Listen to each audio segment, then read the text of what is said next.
Friends, visitors, rivals, I have news for you. Our absolute champion of a co-editor has been hard at work to bring you something truly special. The destinies of two women, one a soldier, the other a princess, become intertwined in C.L. Clarke's debut, The Unbroken. This is a story about war, betrayal, intrigue, and some truly sexy fight scenes in a desert kingdom inspired by North Africa. If you liked The Poppy War, The Traitor Baru Cormorant, or Savage Legion, you are going to lose your mind over this book. The cover art was released on IO9 this past July, and pre-orders are now open. We'll have links in the show notes. Sheree has made her mark on the Flying Castle since the moment she arrived, and we are so excited that the world will get to read even more of her work. Thanks for listening, and onward to today's episode.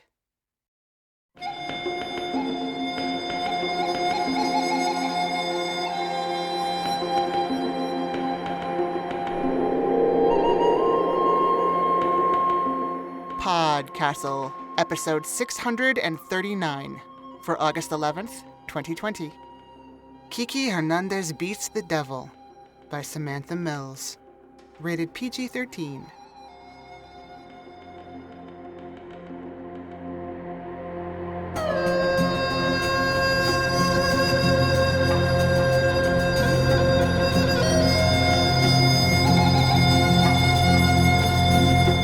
Hello, and welcome to PodCastle. I'm your host, Setsu Uzume.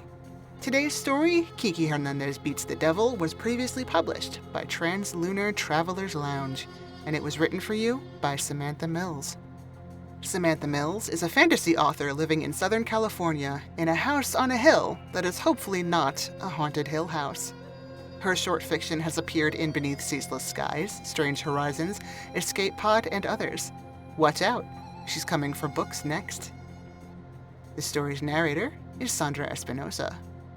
Sandra Espinosa is a New York born and raised voice actress. Bilingual with a background in English literature and writing, she's always been fascinated with what people were saying and the broad palette of ways to say it. After a childhood where video games were banned from the house, she's 180'd so hard that she's finally in them and never leaving. Some games Sandra's voiced for include Brawl Stars, Heroes of Newerth, and Wadjet iGames Unavowed, as well as Percy in the animated series Epithet Erased. Get to know her at dustyoldroses.com and follow her on Twitter and Facebook at dustyoldroses. And now, grab your guitar and enjoy the story. Kiki Hernández Beats the Devil, by Samantha Mills. Narrated by Sandra Espinosa. Kiki Hernández, rock legend of the Southwest, had 7 devils on her tail.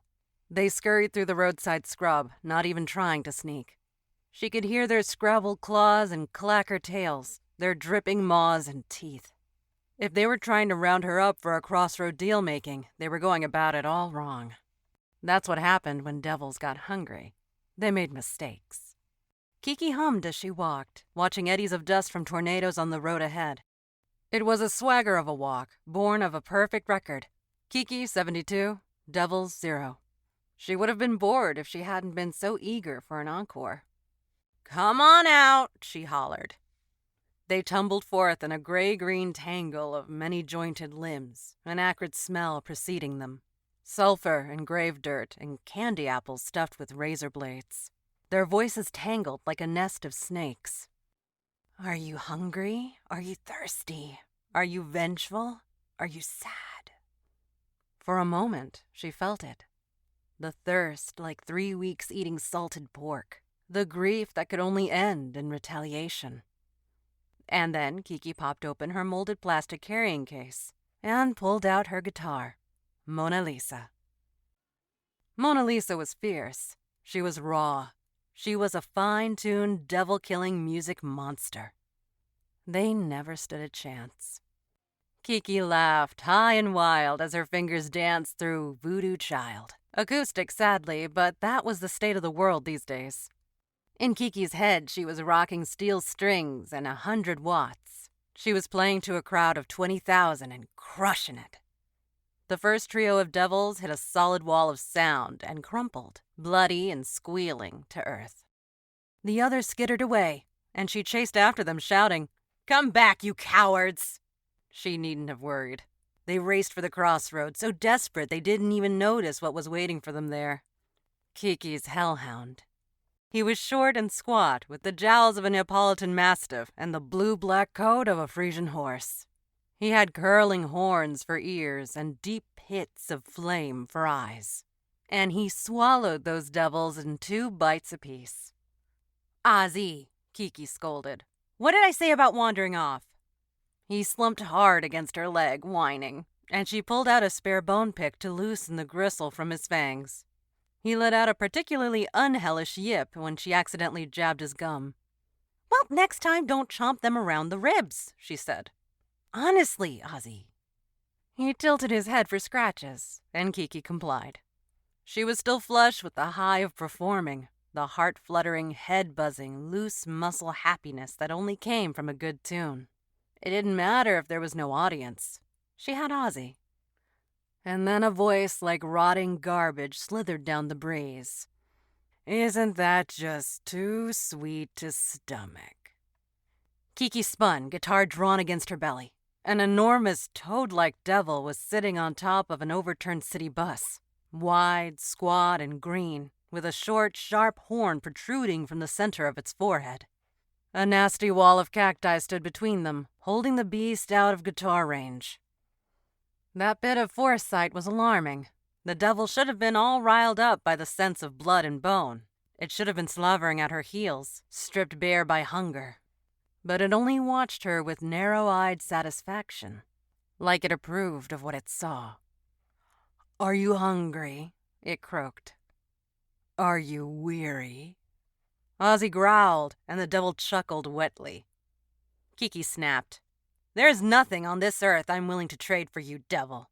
And not a thing in hell you have to offer me, so either go home or come closer and hear me play." It tapped one soggy foot against the glass of an upturned window. "I left a gift inside." "I just told you." "I'll see you on Luna Mesa," the devil said, and it vanished in a burst of tar bubbles. Kiki staggered back from the stench. "Can you believe that?" she coughed. "Can you believe it talking to me like that? Me?" But Ozzy ran off chasing tar bubbles and vanished from sight. Kiki was left alone, staring at the bus. The smart thing to do was walk away. Whatever the devil had left behind could only mean trouble. And it would be a waste of precious daylight to hike around the cactus, climb the bus, deal with whatever foul prank waited within. A hand emerged from a broken window, and Kiki shouted, "Back, foul beast!" But the hand was followed by a head. And it was no many-fanged beast, but a tousle-haired kid. And the kid shouted, "Oh my God! You're Kiki Hernández!" Kiki sighed. She could never resist a fan. Kiki marched the kid 2 miles past the crossroad before letting her speak. These conversations were best had away from a thin spot. "All right, fess up. What are you?" Kiki demanded. "I'm Lucy Sepulveda," the kid squeaked. "I'm from—" "That's not what I asked, and you know it." Kiki circled her warily. The kid was 5'0", with more hair than head. A construct, maybe. A bit of devil trickery manifested as a big-haired, gangly-legged preteen with a grungy guitar case and an even grungier homemade band t-shirt for the Exorcists. Nice touch. Kiki poked her joints with a stick. Elbows, knees, wrists, ankles. She checked the girl's reflection in a compact mirror and shone a flashlight down her throat for signs of the black spot. There were no infernal birthmarks on her neck, no tattoos on her spine, no hooks on her collarbones. The kid chattered breathlessly throughout. "Is it true you played at Greenwich Rock? And Blakely Hall? And the steps of the Capitol? I heard you banished 20 devils in one encore. I heard you defeated a blood queen with only 3 strings on your guitar. Oh, I heard—" "Everything you heard about me is true," Kiki said loftily. "So don't try anything. If you're some kind of monstrous, changeling-possessed devil child, I will find out. Now, what fake reason do you have for being in that bus?" "It's not fake," the kid protested. I was cornered by that devil on my way to El Sabueso. You were going to walk all that way, Kiki demanded. By yourself? I need an exorcist and I heard they get together there. The kid clasped her hands together. But now I've met you. You have to help me, Kiki. My whole town is overrun. Please, please. It isn't much farther. I came from just up the hill from... Luna Mesa, Kiki sighed. Luna Mesa, the kid finished. Kiki brooded. The sun was dipping low toward the hill in question. Not much farther was 20 miles, but it was 3 times that to double back to El Sabueso, and the kid wasn't going to find any help there. What happened? Kiki asked. It was the wells, the kid said quickly. They were going dry. The mayor made a deal to fill them up again, but the water was bad. So there was another deal. And folks who'd gotten sick made deals too to get better. And one thing led to another. Kiki grunted. She'd heard it all before. How many? She asked. Not too many, the kid hedged. But there's a ringleader, a devil giving orders from a human body. I think if you banish that one, the rest will go feral and hit the road. Will you come? Kiki grimaced. It was a trap, all right, and she didn't like the idea of a devil getting ahead of her. But when had she ever run from a gig? I'll come, she said slowly. But not before dawn. We'll camp at the base of the hill tonight. The kid bounced on her toes, about to start squealing again, and Kiki held up a hand to stop her. One more thing. I'm not convinced you're clean, so understand that if you make one wrong move... Kiki pointed toward the scrub where Ozzy finally appeared, his mouth thoroughly covered in tar. Then my dog will tear you to pieces. The kid spun around, pressed both hands to her cheeks, and screamed. The nice thing about a hellhound was you hardly needed a campfire for warmth. Kiki settled down at Ozzy's side that evening and let his chunky furnace of a body ease her aches. It would have been downright relaxing if the kid ever stopped babbling. A hellhound, an actual real-life, honest-to-goodness hellhound, she enthused. Does it talk? Does it cross worlds? Do you have to trade it, like, treats to do what you want? Kiki glowered. She did, in fact, keep Ozzy well supplied in treats, but it wasn't transactional. She didn't think. I found him, she said curtly. He was a runt, abandoned by his pack. Can't seem to get rid of him now. Ozzy vibrated with discontent, and she patted his back. A reassurance and a warning. This girl wasn't to be trusted. My daddy makes guitars, the kid said suddenly. She popped open her case, revealing the saddest, plainest, palest bit of carved wood that Kiki had ever seen, and gushed.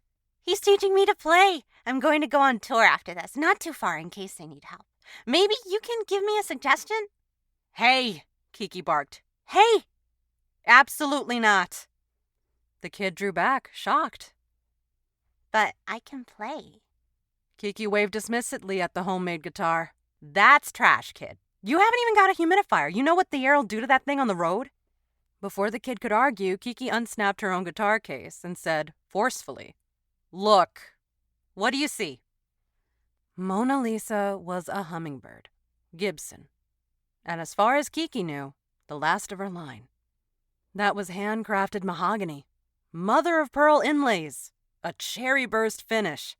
Kiki had found her in a ransacked mall, in a condition so immaculate she knew it was fate. But she'd made some changes since then, and those were what she pointed out now. Anyone can learn to play, Kiki said. But out here, a guitar needs to fight, and devils are best fought by other devils. My girl's got a thigh-bone saddle, hellhound hair strings, a devil-hide pickguard. Mona Lisa's half-beast, baby. Tears welled up in the kid's eyes, but Kiki forced herself to stay firm. She said, When we get up there, I'll do what I do, and you'll go inside and lock your door. Got it? The kid lowered her gaze. Got it? Kiki repeated. The kid nodded, forlorn, and thank holy hell, that was the end of that. They entered Luna Mesa after dawn. They walked past silent roads, shuttered houses, overgrown yards, and everywhere the scent of stagnation. This town had been holding its breath so long, it forgot how to stop. Even Ozzy went quiet. The kid led them down an old, decrepit road to an old, decrepit house. The yard was full of debris, broken electronics and broken bones, all of it fractured and blanched by the sun. Kiki strummed her guitar once, twice, satisfying herself that it was in tune. Ozzy circled warily, his flaming gaze fixed tight to the house. And Kiki murmured, "Stay close to the kid on this one, Ozzy." The kid found a rusted pipe in the weeds and banged it against an abandoned car door. Bang, bang, like a summoning gong. The sounds peaked and faded, and the screen doors swung open, hinges screaming. A man stood there, or something like a man. His skin was waxy and smooth, taut, and his eyes were sunken pits, only lacking a flame. "Lucy," he growled. He stomped down the porch steps, and the kid skittered back as though burned. Kiki started playing immediately, before he could think up an offer. She threw a little slash at him, a little page, letting her whims decide the set. The devil's host body hit her wall of sound, and pushed right through. Kiki slipped, surprised, and Mona Lisa let out a note like strangling. He broke into a run. Kiki doubled down, playing harder, playing faster, going full eruption now. See how the bastard liked Van Halen. The host body slowed, face contorting with strain as he grasped at air gone thick as molasses. He fell to his knees. Kiki advanced, feeling the sweat prickle her forehead and spine, feeling the music like lightning in her joints. She switched to a bit of Bonnie Raitt, high and sweet, and just the thing to rid a man of his personal demons. The host body slumped over. Kiki laughed. After all that bluster and bite, he'd gone down like a baby devil 3 days from its first crossroad. She turned, gloating. "You promised me a fight, kid." But the street was still silent, the doors still shut, and the kid was crouched behind some debris with Ozzy at her side, looking even more fearful than when they had arrived. Before Kiki could move, the man started howling. His body convulsed, tapping a terrible beat against the asphalt, and his howls turned to gargles. His mouth cracked as wide as a snake's, and devils started pouring out. The kid had led her into a trap, all right. A trap called Legion. Kiki did the only thing a person could do. Run. She grabbed the kid by the shirt sleeve as she tore by, and they skidded into the house together, Ozzy close on their heels. Devils climbed out by the dozens behind them, chattering and screaming and whipping up the wind like a hurricane. And Kiki slammed the door hard against the first wave, shouting, "This was you, wasn't it?" No, the girl groaned. "It wasn't supposed to be like this. Can't you do something?" Kiki barked a laugh. "I can't do a thing till they're out, or do you want a devil exploding halfway down his throat?" The girl burst into tears, and Ozzy whined, and Kiki finally got a clear look at the room they were in. Battered old couch, battered old TV, piles of trash, and guitars. Dozens of them, stomped and chewed and smashed to pieces by something with particular cause to hate the sight. Kiki sighed, letting the inevitability of the thing wash over her. "So," she said, "that's your daddy outside, huh?" And the whole damn story spilled out. For real this time. "It was all like I said," the kid sobbed. "The mayor, the Wells, my daddy tried to fight them, but I got water sick, and he made a deal. And then what was I supposed to do?" Her voice cracked even higher. "It was that toad. He said he'd bring an exorcist and they'd let my daddy go. And I couldn't pass up a deal that good. I know, there's always something they aren't saying. I'm not a fool. But then I met you on the road and I thought, yes, Kiki Hernández can beat them at their own game. But I swear I only thought there was one devil in there." Kiki sighed. "They always make it sound good, kid. It's one little thing, and then another little thing, and then you wake up one day with a hell portal in your town, and you'll all cry, "How do we get here?" Kiki had always been stubborn. A devil said, "Be afraid," and she got angry instead. Because that was how they got you, when you didn't have a real need. They filled your head with fears and convinced you something was wrong in your life and convinced you somebody else was to blame. And also, hey, wouldn't you look at that? Here they were with the cure. The kid cried. It wasn't one little thing. It was my dad. What was I supposed to do? Another devil hit hard, almost throwing Kiki from the door. "Nothing!" she snapped. "Not when it's your dad versus the Pacific Southwest. We're in a different world now, kid. If you want to survive it, you've got to keep to yourself. As soon as they catch on that you love something, they take it away." The kid stared at Kiki like she was a complete stranger. Is that it? She whispered. The great Kiki Hernández has never lost a fight because she's never even been tempted in the first place? Kiki drew back, frowning.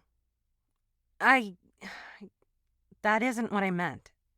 The kid's voice rose. Tell somebody who's dying that they shouldn't want a cure.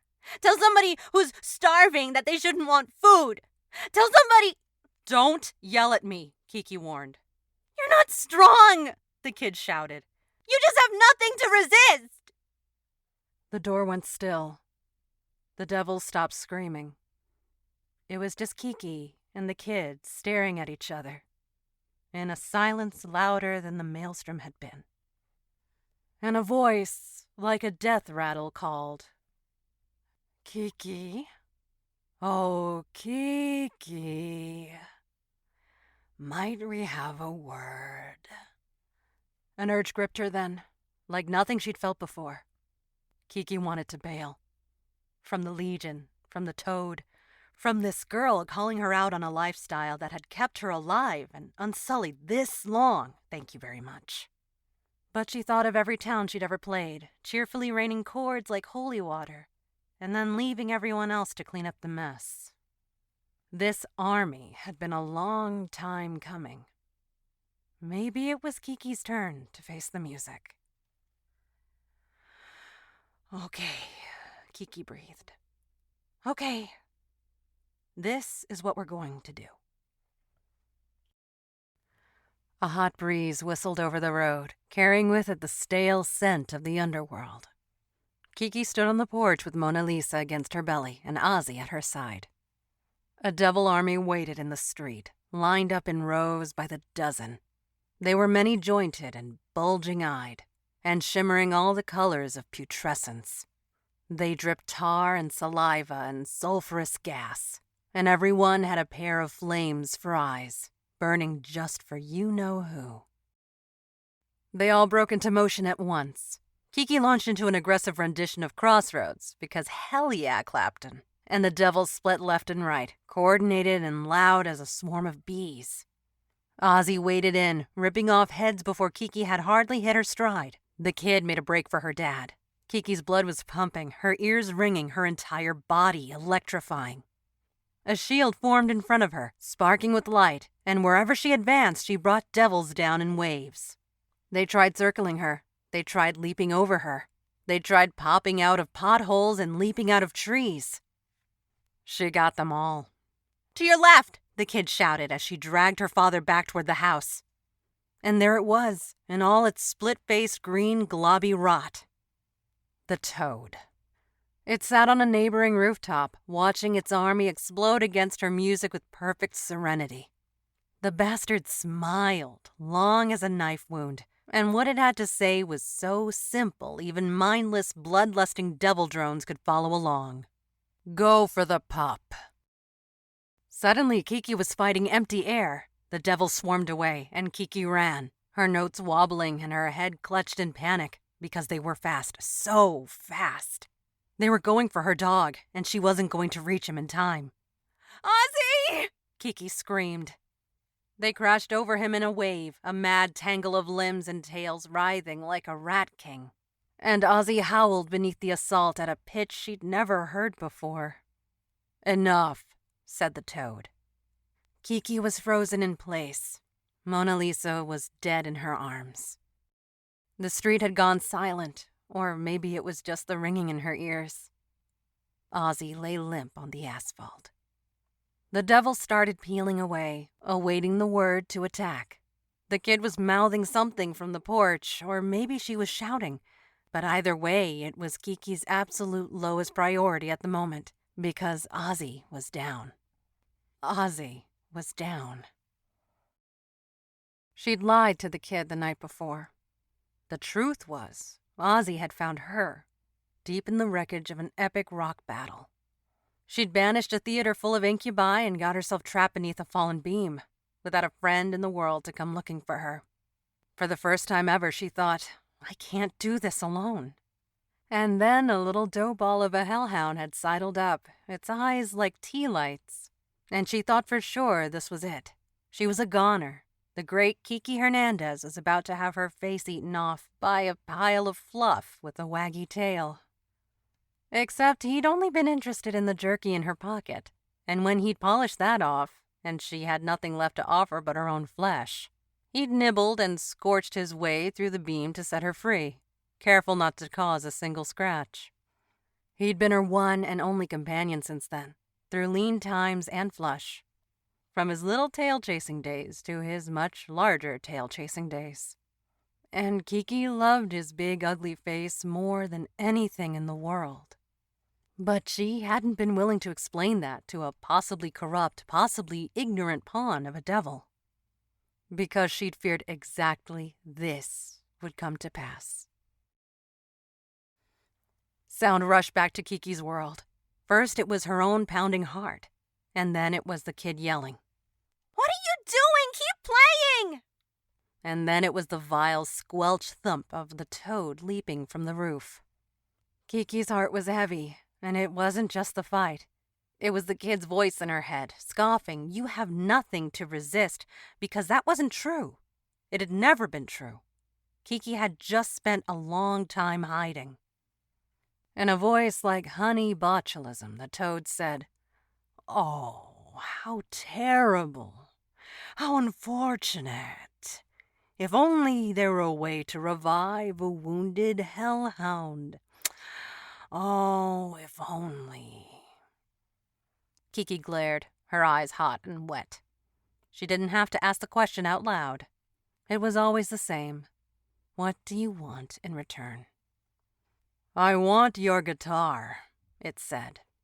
Kiki recoiled. She'd expected something ridiculous. Free rein in Luna Mesa, or one of her limbs, or even her life. But oh, this was far more insidious. She could refuse the deal for the sake of the town, for the sake of her own body. But for a guitar? She stared at Ozzy, struck down in her defense. She thought of him warm by her side every night, and quick at her side every morning. She thought of him chasing tar bubbles and wuffling for jerky and catching the absolute wrong stuff for dinner. Like toxic wrong. But so pleased with himself anyway that sometimes she pretended to eat it.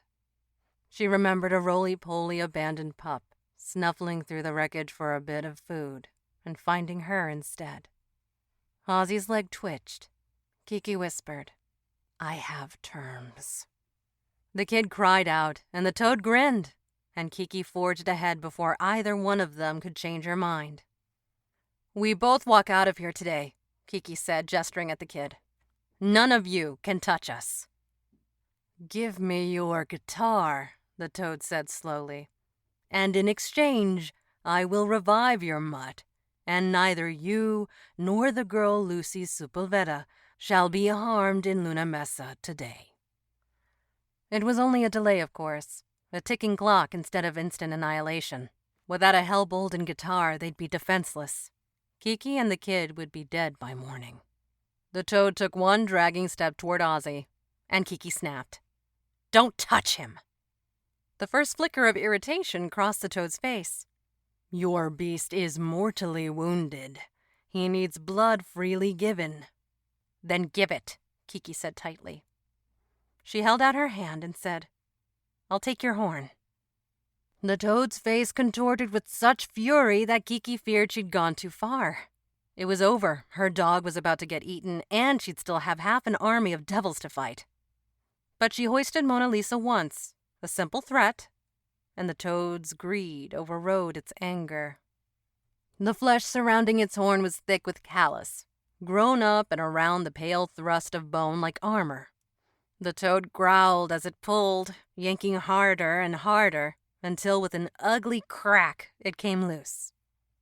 It looked up, panting with pain and hatred both, black blood running thick between its eyes. "We have a deal," it said, and threw the bleeding stump at her feet. It was done. Kiki thought she should have felt something at this, the first deal of her life, but her heart was unchanged. She whispered, "It's been a good ride, Mona Lisa," and kissed the neck of the greatest guitar she'd ever owned. She lifted the strap over her head, 50 inches of supple goat hide, custom branded with her name, and slowly, reverently, tearfully laid her guitar on the road. Kiki refused to cry, not when the toad broke into a gleeful dance, not when he cackled with vicious joy, not even when he began to eat Mona Lisa, strap and strings and body and all. Kiki grabbed the horn and ran to Ozzy. She rubbed the stump of the horn over the worst of his wounds, and then pried open his jaws for good measure to smear the last of the blood over his gums. "Come on," she muttered. "Come on."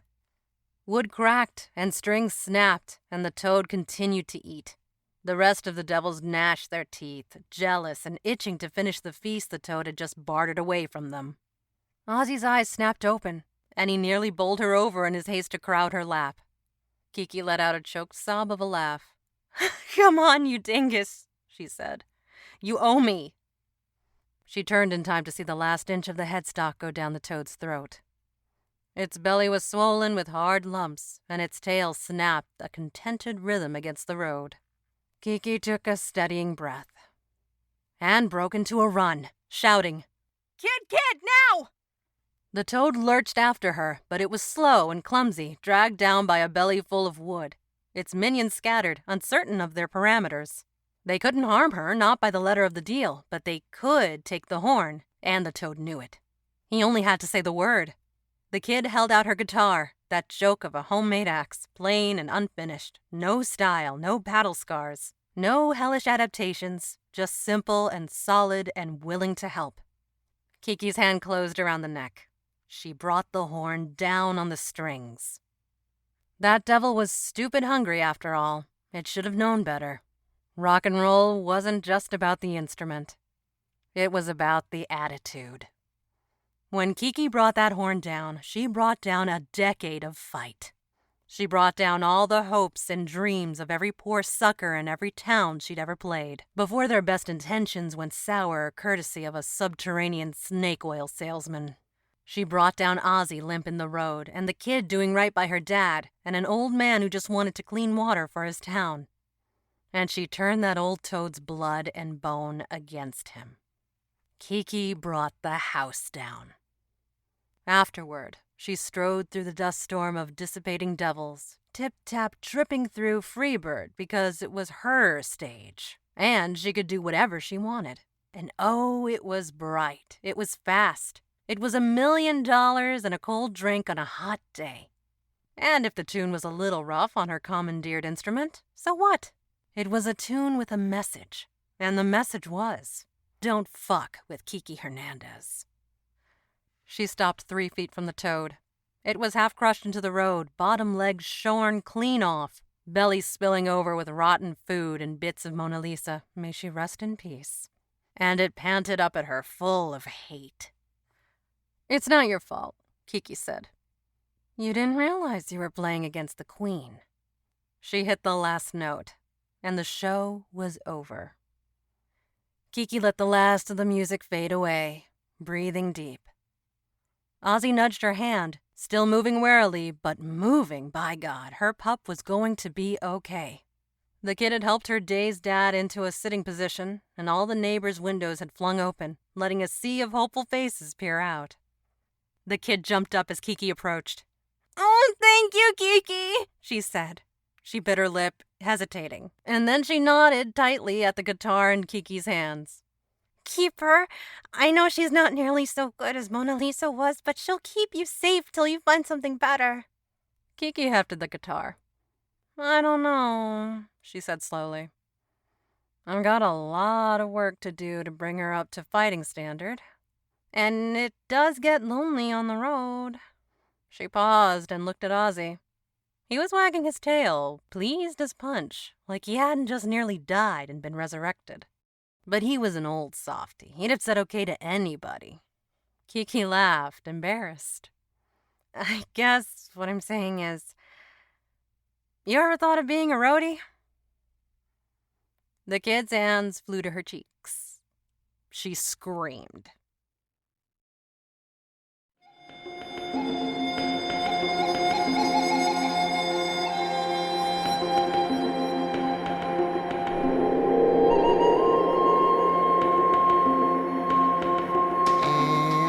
Welcome back. Oh man, from the mouths of babes, am I right? Love the way the kid called Kiki out in this story. Would you like to do the same? Here we go. Maybe you'll find this scenario relatable.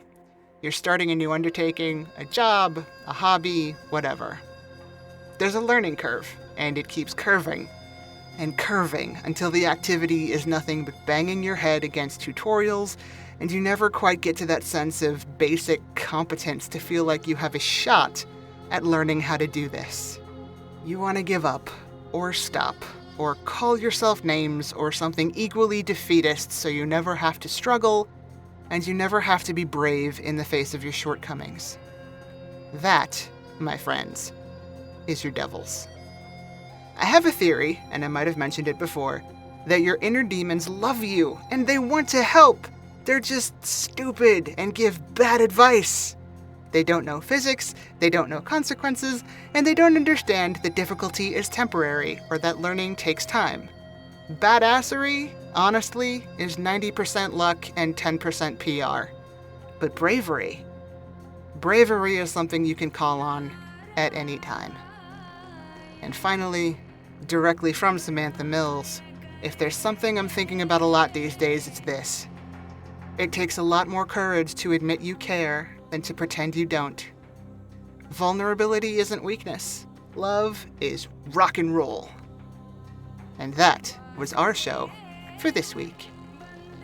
On behalf of everyone here at PodCastle, our audio engineer Peter Baravesh, our forum moderator Arcy Cat, your co-editors Jen Albert and Sheree Clark, along with all of our fantastic first readers, including Tierney Bailey, Sophia Barker, Matt Dovey, Aidan Doyle, Amelia Harrington, Kai Hudson, Craig Jackson, Julian Jarboe, Shamari Kirkwood, Devin Martin, Catherine McMahon, Julia Patt, Hamilton Perez, Shipika Krishna Prasad, Ace Ratcliffe, Zeev Whitties, Eleanor Wood, and Caitlin Zivanovich.